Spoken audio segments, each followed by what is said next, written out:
Business, Mr. Bob Seely, to move the motion. A pleasure to serve under your chairmanship, under your chairmanship on what for me is an important issue, and I hope that others will see it as well. And I'm thankful for those people who have taken part in the debate today. Mr. Chairman, one of the most significant challenges that we face in this era is the Kremlin's political conflict against the West, and it is one of our most complex problems. In it, I believe that Western states arguably face a new kind of conflict, and it's one in which all the tools of the state, but especially non-military tools as much as military tools, are combined in a dynamic, efficient and integrated way to achieve political effect. And I've called this brief debate to seek updates from government on a series of issues. And if the Minister will be kind enough to let me, and to be good enough to listen, I will outline 10 ideas, concisely, which I hope that the government would take on board. That does not mean I'm not supportive of government policy at the moment, but we've got almost some sort of downtime after the immediacy of the Skripal poisoning to think more comprehensively about our relationship with the Russian Federation and with its government. It's important to note that this is not about being anti-Russian, despite some of the nonsense that comes out of the Russian embassy in Russia today. The friendliness of Russians to the English during the World Cup shows that the Kremlin's hostility to the UK is not shared more widely, regardless of whether we think Mr. Putin, President Putin, is a popular leader or not. However, the World Cup is proving to be a PR godsend to his regime, because elsewhere it is very much business as usual for the Kremlin. The same day that England were beating Panama 6-1, and everyone was very happy about it, Russian jets were in operation in southern Syria, allegedly hitting civilian targets. The war in eastern Ukraine continues, and dirty money continues to flow through and to London. Now, critically, Mr. Speaker, and Mr. Bowen, Russia's slide towards this authoritarian stance is part of a trend taking place around the globe, and that is the rise of authoritarian states and how those authoritarian states use open societies both to protect and promote their interests, but also to potentially damage those open societies. We have China, we have Russia, Iran, non-state actors like Hezbollah as well, who all very much use a sort of complex mix of tactics.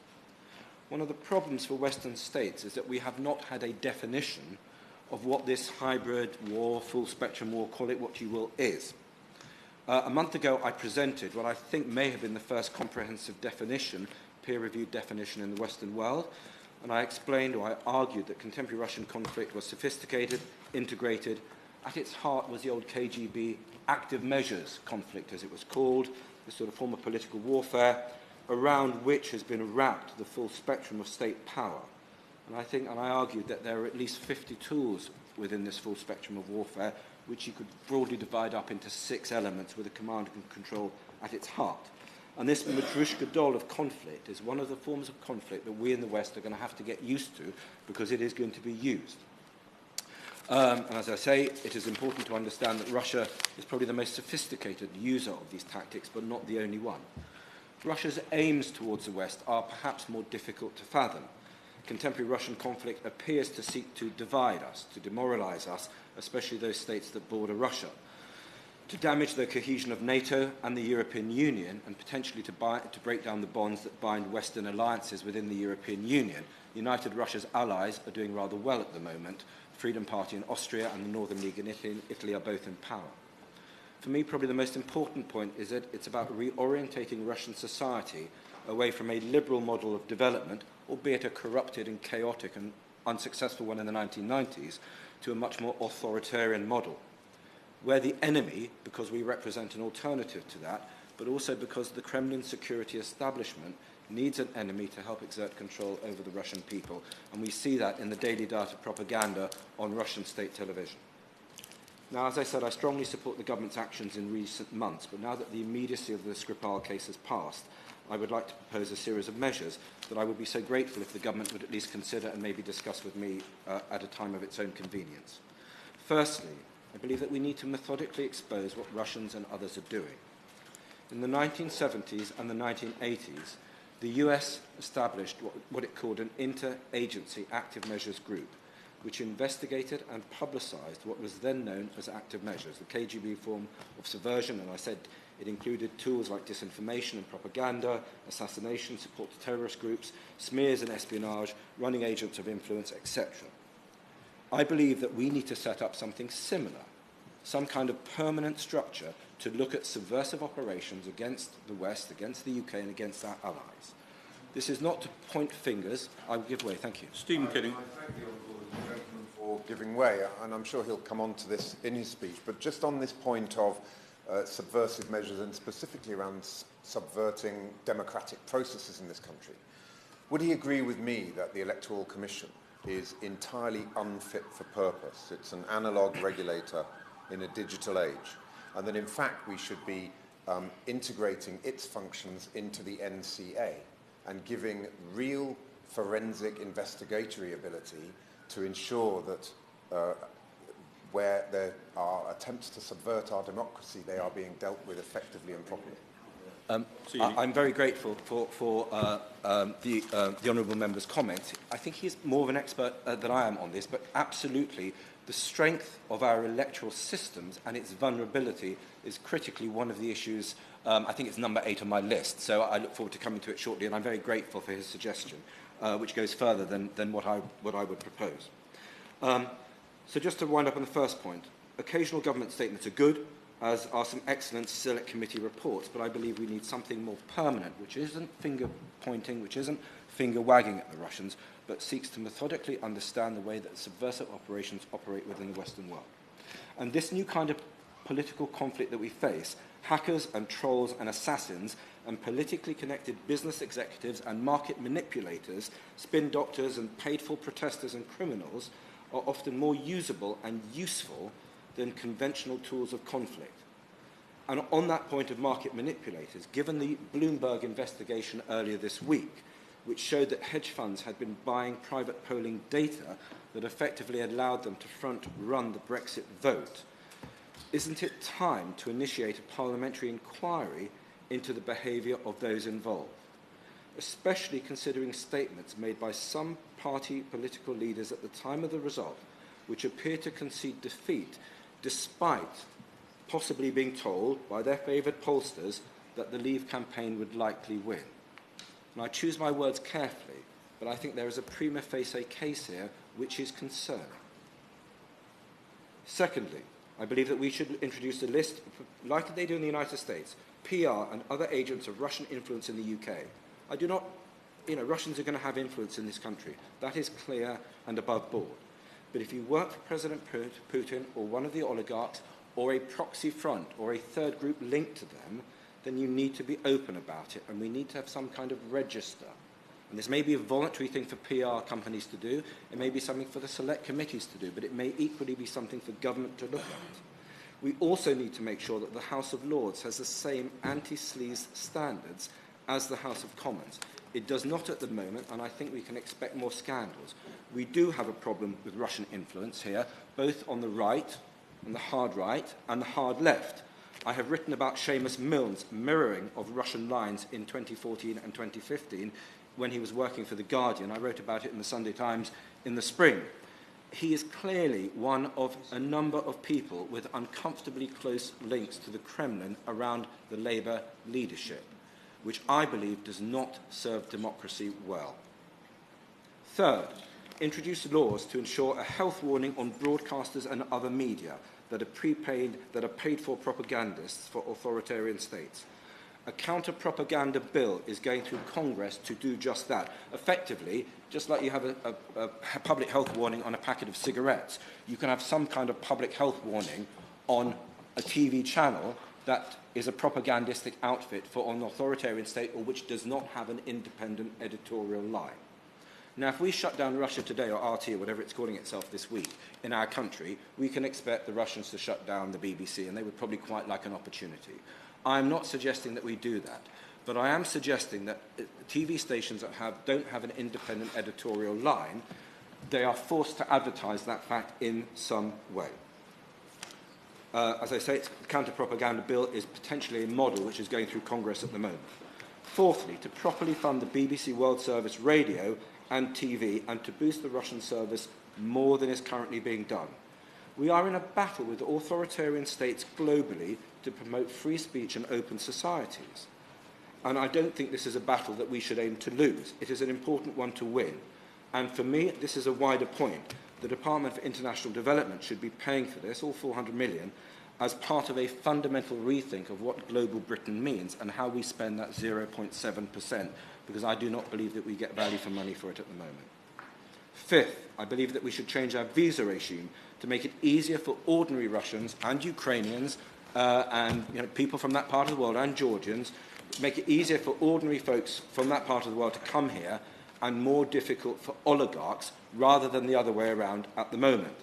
Currently, our visa regime to too many countries rewards kleptocrats at the expense of ordinary people. We should flip this around. And I congratulate the government potentially in relation to a recent oligarch visa. Sixth, I think the FCO needs to be a little more active in seeing Russian influence in the round. I'm sure the Minister would say that they're doing so.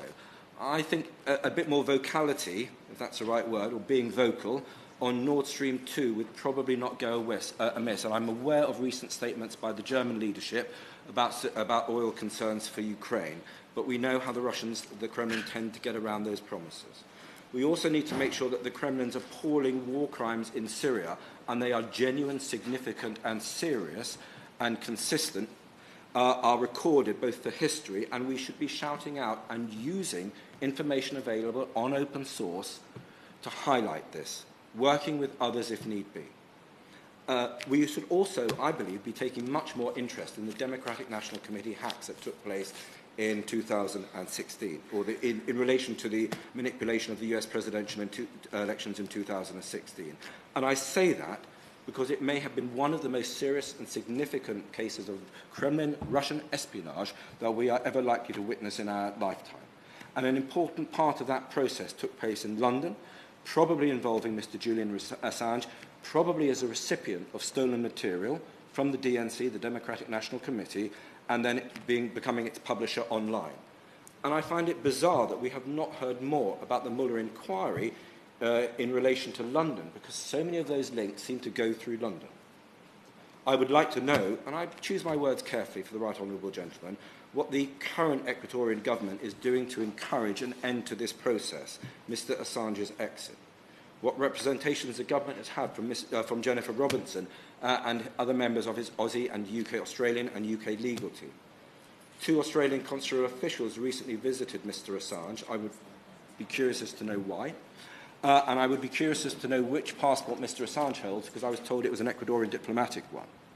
The reason I ask that, and it may not be, we know that the Soviets sprang George Blake in 1966 from Wormwood Scrubs. I'm aware that the Ecuadorian Secret Service, under the previous government, or the previous Ecuadorian government, looked at a series of possibilities to get Mr. Assange out, including a rooftop escape by helicopter, getting lost in the crowds of Harrods, I didn't know it was that popular, being smuggled out in the ambassador's car, and being made Ecuadorian ambassador to the United Nations. I stress there has been a change of government, and I suspect those plans are no longer in quite the stage that they were before. But I would be grateful for the assurances that the government is aware of the risks, especially in propaganda terms.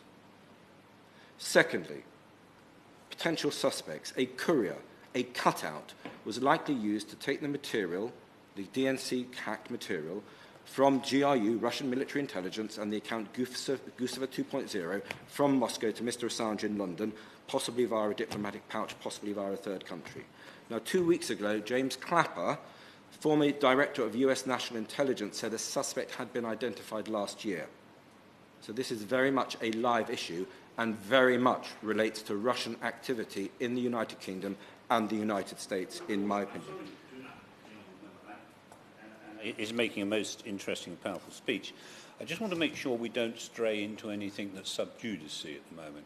I don't believe we are. Thank you. If the members assured me, that's fine. Certainly not in this country, but I'm very well aware of the point, Mr. Bone. And thank you for your point. I have seen the visitor logs to the embassy, and I suspect that the suspects in this case are wide and range from the improbable to the possible. There are many Australians on the visitor list, but there is no evidence, and it seems little reason, for those people to have been involved in handling stolen material. There have been allegations that UK politicians may have been conduits, but again, there is rumour, but no hard evidence, and that should be clearly stated. it is possible, and I think The Guardian has indicated a number of people, one of which could have been a courier who worked for Mr. Assange in the past, a German gentleman fitting that description who visited the embassy in late September, the same day as the date stamp on the second DNC dump, which included the Podesta emails. And it might be that the FSB have continued to use journalists. Now, the first dump of the DNC emails ended on the 25th of May, and in early June, an RT journalist, Mr. Nikolai Bogachikin, visited the embassy twice, a 4-minute social visit. Even by Russian standards, that's pretty taciturn, and a slightly longer 22-minute visit, I think, on the 8th of June. Now, if these were social visits, as I say, they were pretty brief, and one can't talk much in 4 minutes, but there's probably other things that one can do in that time. There are potentially up to 80 people who would be suspects. So I would be grateful if the government would be shedding any light on who it may think would be the culprit. Will it be encouraging the US to name such a suspect? And I'm asking because the guilty parties here were acting, probably very likely on behalf of the Kremlin, to take stolen material from the United States into Britain to influence the US presidential elections. This is an incredibly serious thing that happened.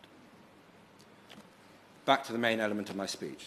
Point 7, give Ofcom greater powers. The Latvian government regularly complains about the content of Russian broadcasters from London spewing out propaganda into that country. Investigations by Ofcom take up to a year, and against the West, RT and Sputnik churn out a regular diet of anti-Western nonsense. I don't believe that we should ban RT or Sputnik, as I've told the Minister, but we need to strengthen Ofcom's powers, fines, rights of reply, and ensure that Ofcom investigates broadcasters of knowingly fake and propagandistic news more quickly. 8th, we should use financial and legal powers we have to hurt those people around the Kremlin regime. Transparency International has identified 4.4 billion worth of properties bought with suspicious wealth in the UK, a fifth of which is Russian. I would be curious to know, unexplained wealth orders, have any of them been used, and have any of them been used from people from Eastern Europe? 9th, I believe that we need to look, Mr. Bone, at conventional deterrence as well, and I'm sure we will at the NATO summit, which is coming up, and which is causing, I think, a certain amount of consternation in political and military circles in Europe because of Mr. Trump's erratic tweets, shall we say. Russia's political and financial dealings with the West are part of a multifaceted strategy that runs from information warfare through to military dominance over its neighbours, including tactical nuclear weapon dominance and conventional missile dominance. So this is part of a holistic strategy that includes military and non-military elements. 10, and finally, and to repeat the honourable member's point, we need to understand the bot and fake news threat to our democracy and our electoral system. We have seen how incredibly divisive disputed elections are.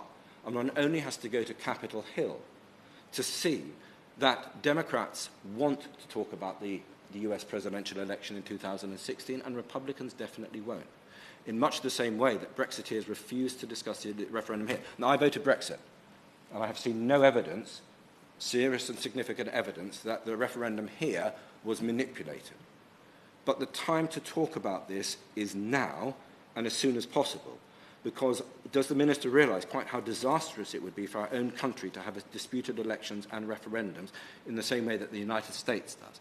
Considering that the German Secret Service recently accused the Russians of being heavily engaged or engaging online in the Catalonia referendum and in other elections in the European Union and, as we've seen, in the United States. And does he realise the urgency of this issue as well? We should be doing this now, not in 2 years' time. Summing up, I think we need more money spent on hard power, but we also need to get the balance between hard and soft power right.